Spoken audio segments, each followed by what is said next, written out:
Buenos días a todos, hermanos, hermanas. Buenos Nuevamente días. estamos aquí reunidos y en reunión, ¿verdad? Porque una cosa es reunidos y otra cosa es reunión. No es el punto aquí, ¿verdad? Después yo les explico. Estamos aquí ahora, ¿verdad? Viendo la sesión número 3 de este estudio completo acerca de las profecías irrefutables, de las profecías mesiánicas, aquellas que apuntan a la venida de nuestro Señor y Salvador Jesucristo, las que comentaron o las que dijeron, las que dijeron los profetas del Antiguo Testamento. En las dos sesiones anteriores habíamos visto las profecías de Isaías. El día de hoy nosotros vamos a ver cómo las profecías del profeta Miqueas y del profeta Natán iban a entrar en juego, en las cuales Lucas, el escritor del Evangelio de Lucas, nos va a mencionar en estos pasajes bíblicos acerca de que tenemos el Salvador, el Señor de nuestras vidas, iba a venir a nosotros y en un nacimiento muy poco, ¿cómo se podría decir? Muy poco común, ¿verdad? No vemos aquí un nacimiento que fuera un nacimiento royal, un nacimiento majestuoso, sino un nacimiento en el punto más humilde de la palabra. Y es lo que nosotros vamos a ver, que cómo es que este nacimiento en un ambiente humilde logra dar la salvación y logra también dar las buenas nuevas acerca de la salvación que solamente viene de nuestro Señor Jesucristo, el Salvador que vino a nosotros, que encarnado como un bebé. Él vino a nosotros para darnos la vida eterna y solamente la vida eterna en Él. Fuera de Él no tenemos la vida eterna, solamente tenemos la vida eterna en Él. Y lo que nosotros vamos a ver en este estudio, hermanos, es cómo el Evangelio de Lucas muestra el nacimiento de Jesús, declarado el Salvador, el Cristo, el Mesías, el Señor, y él pinta un escenario de un humilde nacimiento, y luego veremos el anuncio angelical dado a los pastores en un campo donde cuidaban a sus ovejitas, y el entusiasmo y lo que se sentían maravillados los pastores de compartir este mensaje que habían recibido de los ángeles mismos, que ellos mismos luego dieron a conocer al pueblo hacia los demás. Jesús, lo que veremos aprender aquí, hermanos, es que Jesús vino por nuestra salvación. El mensaje no ha cambiado, el mensaje es el mismo. Nuestro mensaje ahora para nosotros es declararlo a otras personas con las que nosotros nos encontremos, hermanos. Hermanos, me acompañan en oración, por favor, antes de empezar este estudio, hermanos. Señor bendito, Padre amado, gracias, mi Señor, por esta mañana. Gracias, Padre mío, porque tú nos das la vida, tú nos das la salud, tú nos das, mi Señor, la oportunidad de congregarnos nuevamente, mi Señor, para aprender de tu palabra. Señor, aún, Señor, que nosotros tengamos circunstancias difíciles, Señor, en nuestras vidas, ayúdanos a entender así también, Padre amado, que el nacimiento de nuestro Salvador Jesucristo fueron en circunstancias difíciles, hermano, circunstancias difíciles para él y la familia de él, María y José. Te pedimos, Señor, que también a través de este relato también nosotros podamos entender, mi Señor, que tú cumples tus promesas, mi Señor, y las cumples de maneras extraordinarias, Señor, y en las maneras como nosotros menos la pensamos. Ayúdanos a entender, Señor, y siempre estemos a tu lado, Padre amado, y siempre donde tengamos la oportunidad de proclamar tu evangelio, Señor, danos esa oportunidad, Señor, que no resonemos, que no sonemos como símbolo que retiñe, pero sí, Señor, que le demos esta oportunidad, Señor. Así que como nosotros, como tú nos enseñaste, Padre amado, de predicar el evangelio tanto en tiempo como fuera de tiempo, ayúdanos también a ser como estos pastores, en humildad, Señor, más que nada. Te lo pedimos de todo corazón en el nombre de tu Hijo amado Jesucristo. Amén. Amén. Hermanos, Vayamos al Evangelio de San Lucas, ¿verdad? Como dice la Reina Valera, el Evangelio de San Lucas, en el capítulo 2 y los versículos del 4 al 7, pero leamos también, vayamos un ratito también, ¿verdad? Al Evangelio de San Mateo, capítulo 2, también el versículo 4 al 6, el nacimiento del primogénito, ¿verdad? De María tenía que ocurrir en Belén. Y lo curioso es, ¿verdad? Que la anticipación de la venida del Mesías iba aumentando, ¿verdad? Dios le había prometido al rey David, en primer lugar, que de él, de su casa, iba a salir un rey, ¿verdad? Uno que tendría un reino que nunca tendría fin. En Mateo 2, 4, 6 leemos que dice, ¿verdad? Que los escribas a dirección del rey Herodes estaban buscando las escrituras para ver, ¿verdad? Si las profecías estaban cumpliendo. Entonces los escribas dijeron, ¿verdad? En Belén de Judea, porque así está escrito por el profeta. El versículo 6 de Mateo capítulo 2 dice, y tú, Belén, de la tierra de Judá, no eres la más pequeña entre los príncipes de Judá, porque de ti saldrá un guiador que apacentará a mi pueblo Israel. Esta es la profecía descrita por Mateo y específicamente dada en Miqueas capítulo 5 versículo 2, que dice así, ¿verdad? Pero tú, Belén, Efrata, pequeña para estar entre las familias de Judá, de ti me saldrá el que será Señor en Israel, y sus salidas son desde el principio, desde los días de la eternidad. También vemos que Dios le había prometido al rey David a través del profeta Natán, cuando el profeta Natán le dice al rey David en 2 de Samuel 7:16, y será afirmada tu casa y tu reino para siempre delante de tu rostro, y tu trono será estable eternamente. Esta es la promesa del Señor, ¿verdad? Al rey David cuando le dijo que Jesús nacería en Belén. En esto vemos, hermanos, también que Dios cumplió esta promesa para David. Y ahora nosotros si leemos el versículo 5 de ahora Lucas, ¿verdad?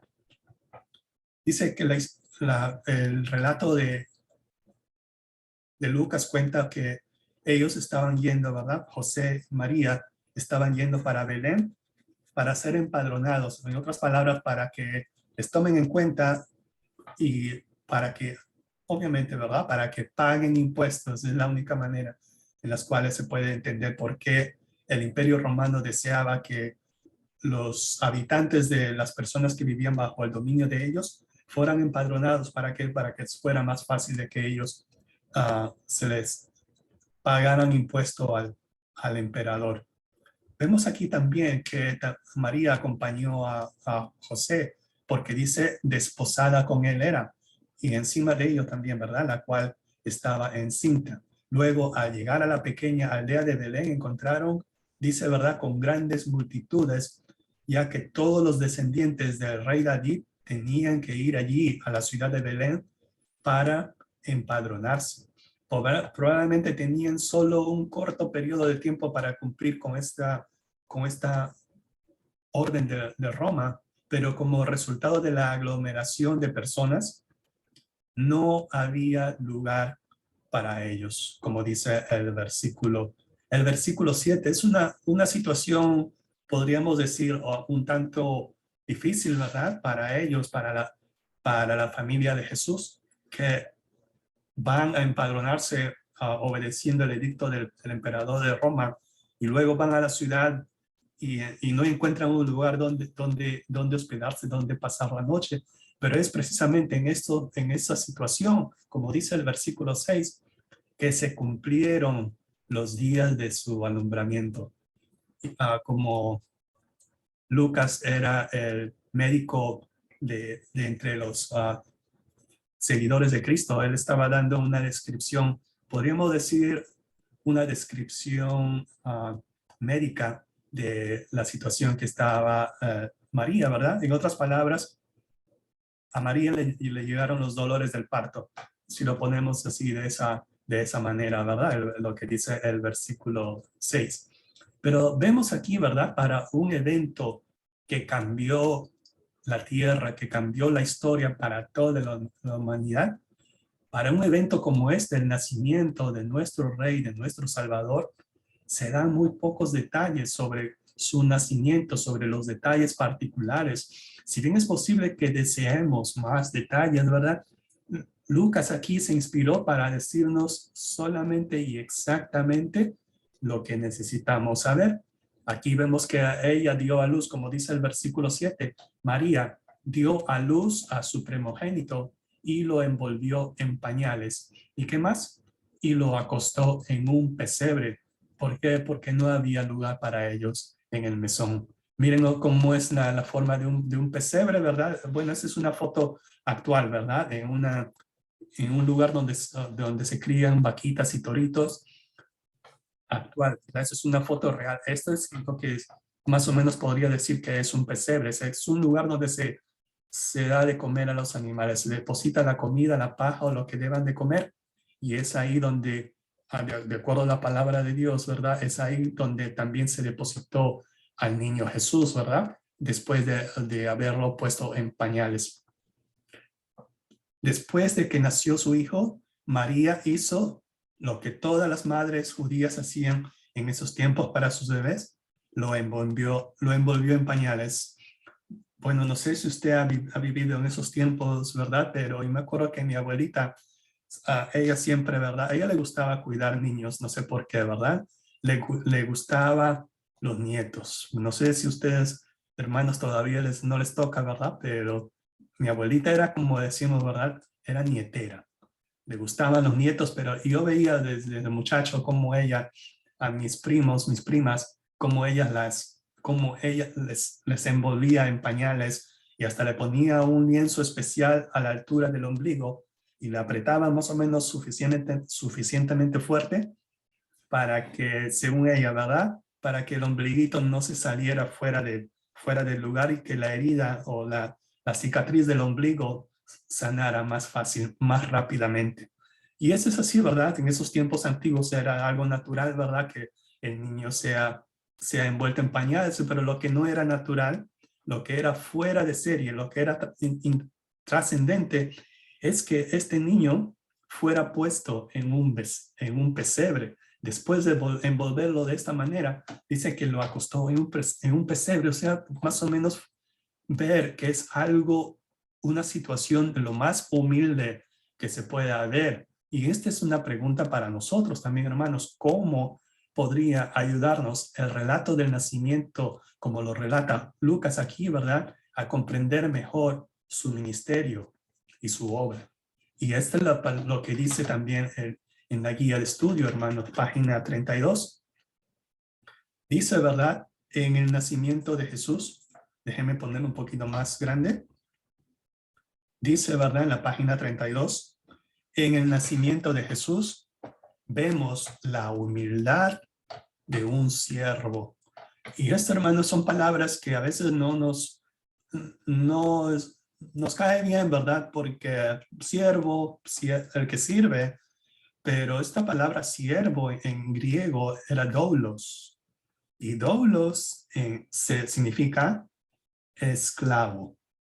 A eso sí no nos gusta, ¿verdad? Uh, Imagínense, hermanos, ¿verdad? Que a nosotros nos digan siervos, bueno, está bien, suena bonito, pero que nos digan esclavos, ya no suena bonito, pero esa es la palabra, que en el nacimiento de Jesús vemos la humildad de un esclavo, de alguien que voluntariamente, no, pero no de un esclavo que en los tiempos se habían vivido en los tiempos de esclavitud, y aún más, hermanos, aún en algunos países todavía la esclavitud es algo que todavía no se ha erradicado completamente. Pero el sentido de doulos, de esclavitud en el tiempo de Jesucristo, era una esclavitud voluntaria.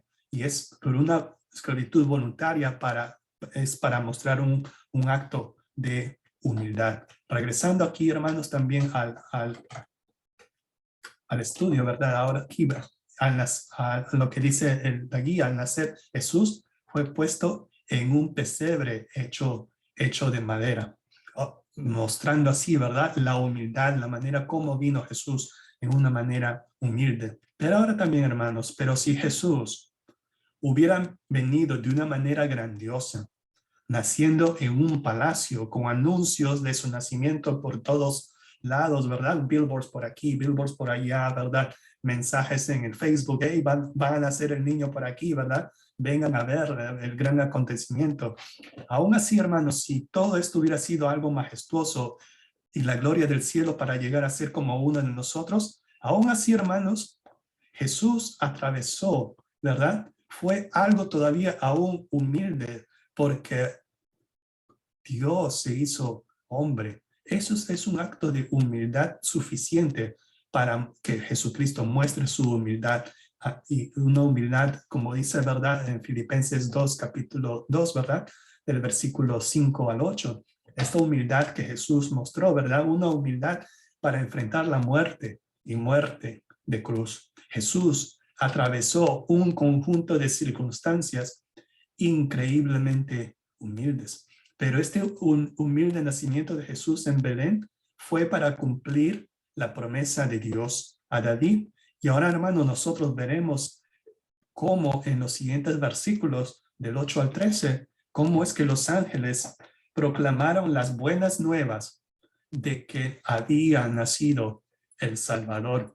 Y esta es la proclamación de los ángeles. Lo que vemos aquí ahora, hermano, lo que hemos leído, ya me asumo que ya hemos leído estos pasajes, es que este anuncio angelical a los pastores del nacimiento de Jesús no fue para el emperador Augusto, no fue para el gobernador Cirenio, no fue para el rey Herodes, sino que este anuncio angelical sobre el nacimiento del Mesías fue enviado a pastores humildes y a pastores desconocidos que estaban cumpliendo con sus labores de pastorado en medio de la noche. De todas las personas que Dios pudo haber elegido para contar estas noticias, eligió a estos pastores. ¿Y por qué, hermanos, verdad? Y esa es una pregunta también que podemos hacernos a nosotros. ¿Cuáles son las implicaciones de que Dios haya decidido primero revelar el nacimiento de Cristo a los pastores? Porque al final, a través de los pastores, leyendo el relato, ellos fueron y proclamaron las buenas nuevas que había nacido el Salvador, el Cristo, al resto del pueblo. Debido a que el nacimiento de Jesús fue un evento único, pero con un significado eterno, Dios envió este anuncio del ángel para anunciar estas buenas nuevas de que había nacido el Salvador. Aunque el mundo pudo haber pasado por alto el significado del nacimiento de Jesús, los ángeles en el cielo aún no, ¿verdad? Ellos sí, ¿verdad? Ellos aseguraron de que un pequeño grupo de pastores no lo pasara por alto.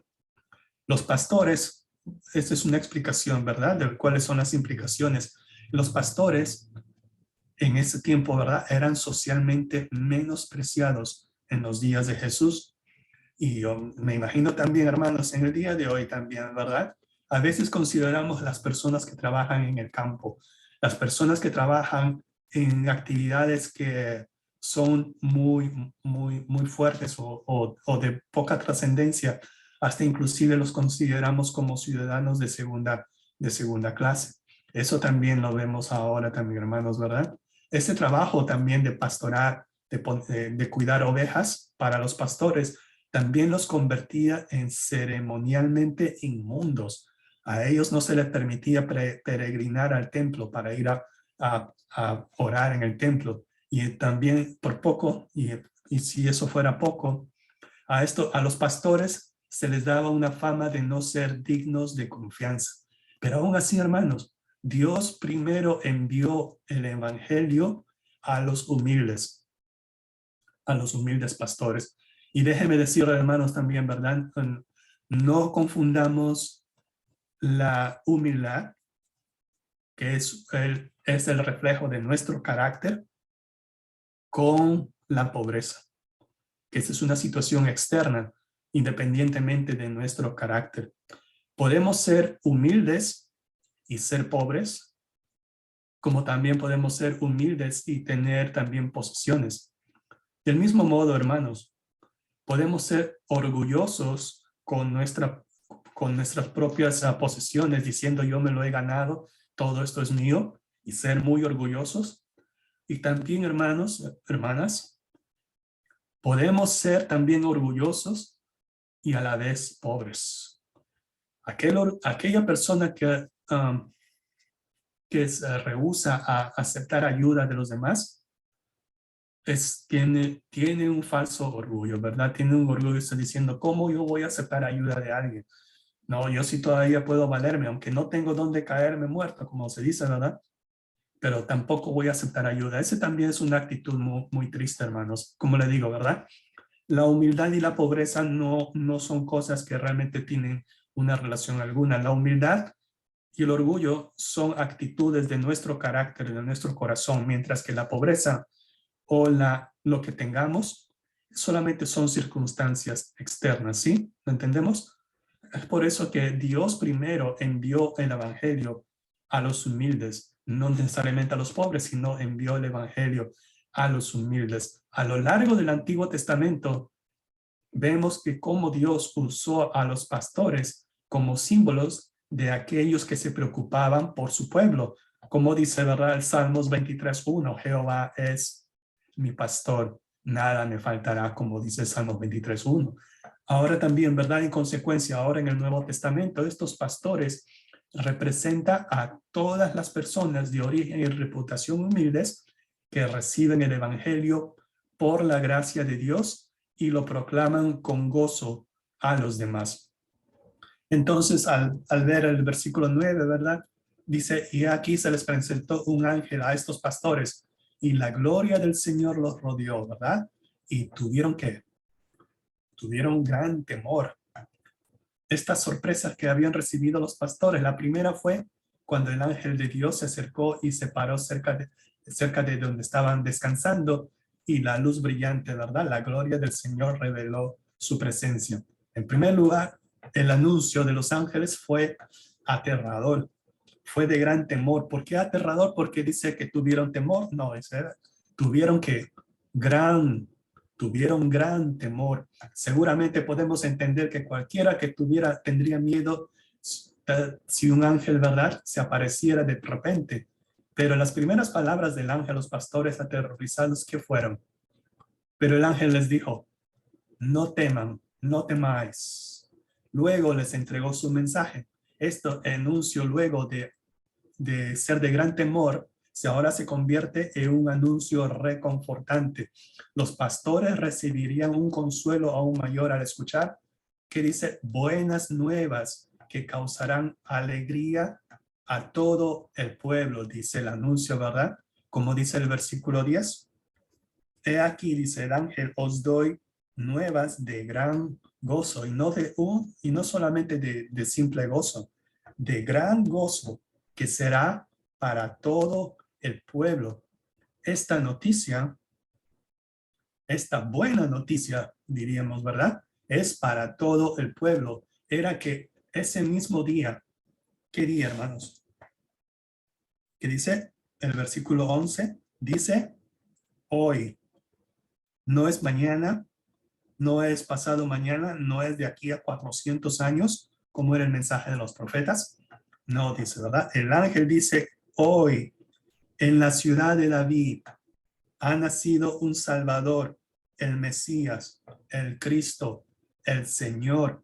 Estas palabras, ¿verdad? Este es algo que realmente es una buenas nuevas, que ha nacido el Salvador. Y esto es algo también, hermanos, que nos debe inspirar también, ¿verdad? Porque el anuncio fue también inspirador. El versículo, siguientes versículos, ¿verdad? El versículo 13 dice que lo que comenzó con un solo ángel, ahora se multiplicó hasta convertirse en una multitud de huestes celestiales, ¿verdad? Y el ejército de ángeles de Dios ahora estaba declarando la gloria de Dios y la paz en la tierra. Y también ahora vemos el versículo 12, cómo Belén estaba llena de viajeros que habían venido a registrarse. Era posible que, ¿verdad?, que tanta gente que había en Belén, era posible que no solamente María fuera la única que estaba teniendo un niño en esa noche.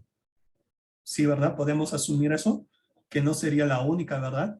Entonces, la señal del ángel es que le dice, ¿verdad? Esto servirá de señal. ¿Cuál es la señal? Dame una señal, ¿verdad? Siempre estamos buscando, dame una señal, Señor. Esta es la señal, dice el ángel. Hallaréis al niño envuelto en pañales. Bueno, hello. ¿Cuántas madres judías, verdad, no hacen esa costumbre, verdad? ¿Cuántos niños habrían nacido en esa noche en Belén? Pero precisamente, hermanos, en la circunstancia en la cual Dios puso a María y José, en la cual ellos no tenían un lugar donde hospedarse, que al final tuvieron que depositar al niño en un pesebre. ¿Qué madre, verdad? ¿Qué madre sería tan desnaturalizada como a veces solemos juzgar? Oye, ¿qué madre desnaturalizada que ni siquiera has comprado al niño una cuna? ¿Cómo es eso? ¿Cómo a veces, verdad? No entendemos nosotros las circunstancias de que las familias puedan pasar, pero también esto fue para señal para los pastores, porque ¿qué dice también el ángel? ¿Dónde vas a encontrar al niño, verdad? Que nació en Belén y que está no solamente en pañales, sino que acostado en un pesebre, acostado en un pesebre, que como le digo, hermanos, ¿verdad? ¿Qué madre o qué padre dejaría que su niño descansara en un lugar que ni siquiera se puede llamar una cuna, menos aún una cama? Pero nosotros podemos ver aquí que esta es la señal divina. Esto os servirá de señal, como también dice en la página 33 de la guía de estudio, hermanos. Vayamos rápidamente a la página 33. Aquí está, ¿verdad? El nacimiento de Jesús afirma esta señal divina, este nacimiento de Jesús en este mundo. Esta es la señal de Dios asegurándonos que la salvación está accesible para todo aquel que viene a Él y lo confiesa como su Señor y Salvador, como el Cristo prometido y esperado.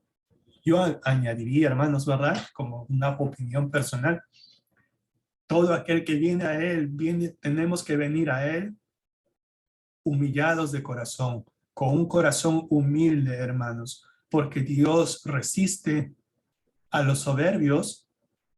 ¿Y qué más, hermanos? Dios resiste a los soberbios y da gracia a los humildes. Vemos aquí cómo vemos una conexión entre la humildad y la salvación que nosotros podemos recibir. Si nosotros todavía estamos viviendo con un corazón orgulloso, con un corazón todavía lleno de amargura, lleno de incredulidad, es muy difícil, hermanos, que la palabra de Dios llegue a nuestros corazones. Pero esa no debe ser nuestro motivo para dejar de predicar la palabra de Dios, hermanos. Siempre, ¿verdad? Mantengamos este optimismo o esta alegría que veremos cómo los pastores mostraron cuando luego, ¿verdad? Cuando leamos los siguientes versículos. En los versículos ahora, ¿dónde estamos? Aquí, ¿verdad? Los versículos del 16 al 20. Después de una experiencia tan única en la vida de estos pastores, no es de extrañar, ¿verdad?, de que ellos estaban tan apresurados y ir a ver lo que el ángel les había dicho. ¿Quién, verdad? ¿Quién no quisiera ir y verificar lo que el anuncio de los ángeles? Pues esto hicieron los pastores. Si bien no pudieron quizás comprender el significado completo de la palabra del ángel, sí entendieron que el Mesías tan esperado finalmente había llegado. Los pastores no se detuvieron a discutir tales cuestiones. Oye, pero dijeron que iba a venir como rey, ¿verdad? Pero ¿cómo es esto de que el rey viniera tan humilde? No se detuvieron ellos a hacer conjeturas, a hablar, a decir peros, nada, ¿verdad? Inmediatamente dice, apresuradamente dice, fueron a Belén para comenzar la búsqueda del bebé descrito por el ángel. Allí dice, en un lugar destinado a los animales, hermanos, entendamos eso, ¿verdad? En un lugar en la cual un niño o un bebé no puede estar, o sea, en un lugar destinado a dar de comer a los animales, allí encontraron al niño acostado en este lugar donde se da de comer a los animales, que es un pesebre. El nacimiento del Salvador en el mundo necesita ser anunciado, hermanos. Esto podemos aprenderlo también en la página 34 de su guía de estudios, si usted lo puede seguir. Es como que el nacimiento del Salvador en el mundo necesita ser anunciado. Por eso es que dice el versículo 17 que los pastores dieron a conocer lo que ellos habían sido dichos del ángel, y ellos también fueron a decir al pueblo acerca del niño. ¿Y cuál fue el resultado de que ellos fueron a pregonar este mensaje de buenas nuevas? Hermanos, imagínense, ¿verdad? Que usted estuviera ahí en el pueblo de Belén y de pronto ve este grupo de pastores, ¿verdad? Con gran alegría en sus corazones y dando voces diciendo que ha nacido el Salvador, ha nacido el Salvador. ¿Usted qué diría, verdad? Bueno, en primer lugar, ¿verdad? ¿Qué hacen estos pastorcillos aquí, verdad? Recuerden, hermanos, estamos viviendo imagínense que estamos viviendo en Belén, ¿verdad? En una sociedad donde se da muy poca valor a las personas, especialmente a los pastores. Oye, ustedes no deben estar ahí con sus ovejitas. ¿Qué hacen ustedes acá en el pueblo? Váyanse, ¿verdad?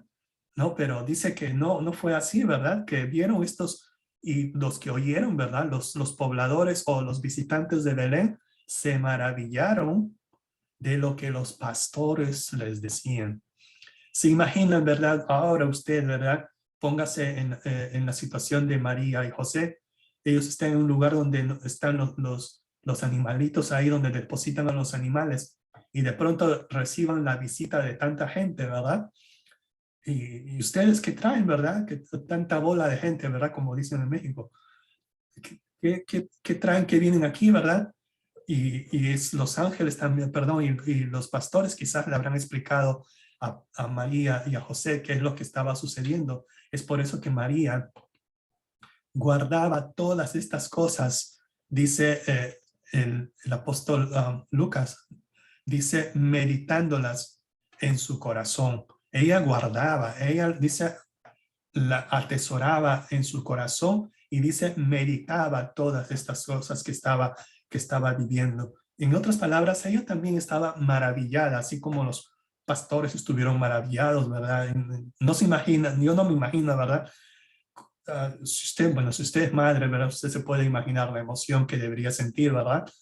Pero yo no me imagino qué emoción o qué situación ella estaba guardando en su corazón. Y entonces ahora también para nosotros, como pregunta para nosotros sería, ¿cómo nosotros como creyentes, hermanos, hermanas, podemos ayudar a los que no creen a reconocer que también ellos, así como nosotros, hermanos, necesitamos de un Salvador?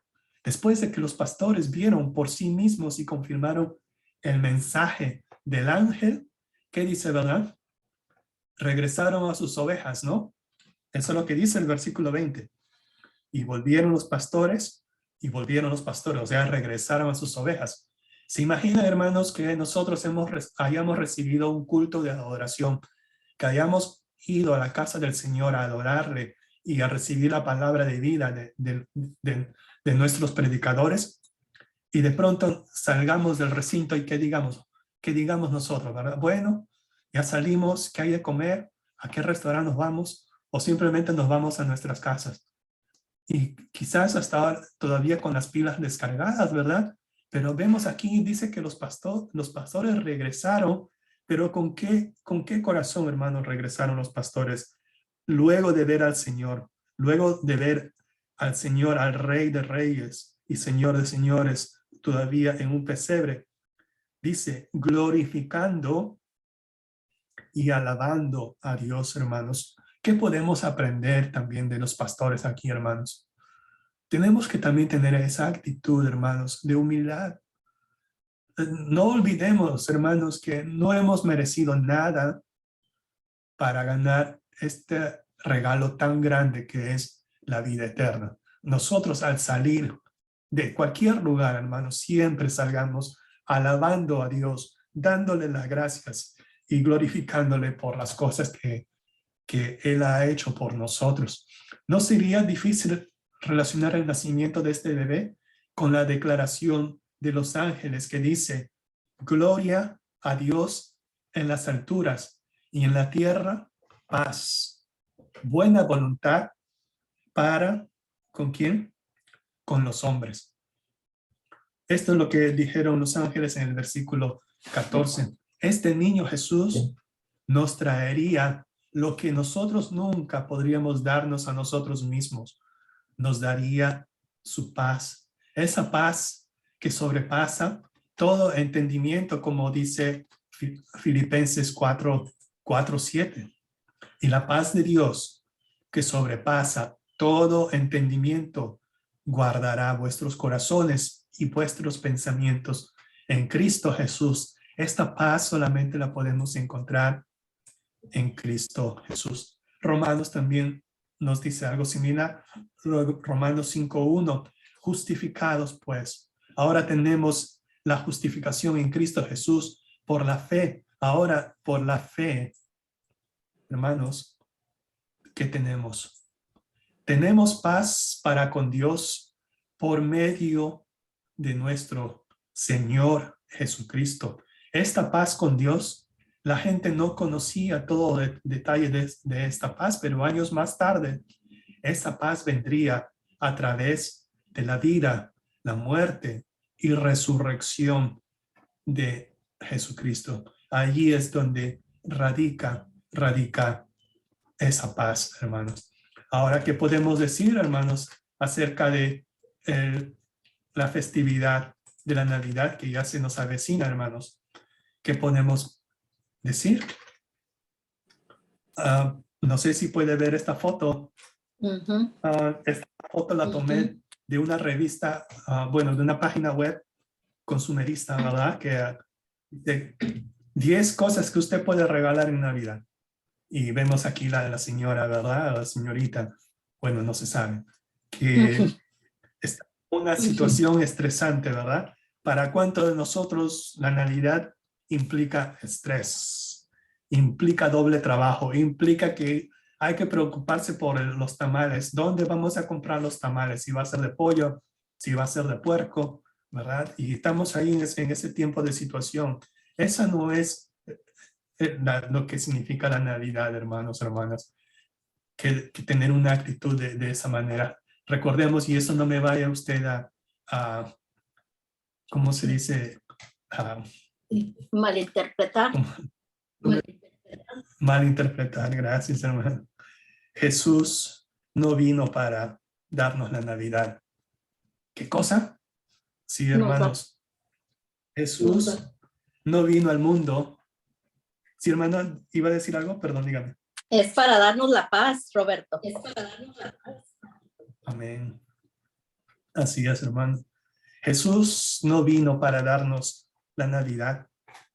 Él vino para darnos el domingo de resurrección para nuestra salvación. Hermanos, Él vino, como dice en la idea central de este estudio, Jesús vino para nuestra salvación. El Hijo de Dios, ¿verdad? Vino para nuestra salvación. No obstante, era necesario, hermanos, que viniera a este mundo, nacer en la manera de un bebé y que caminara entre nosotros. ¿Para qué?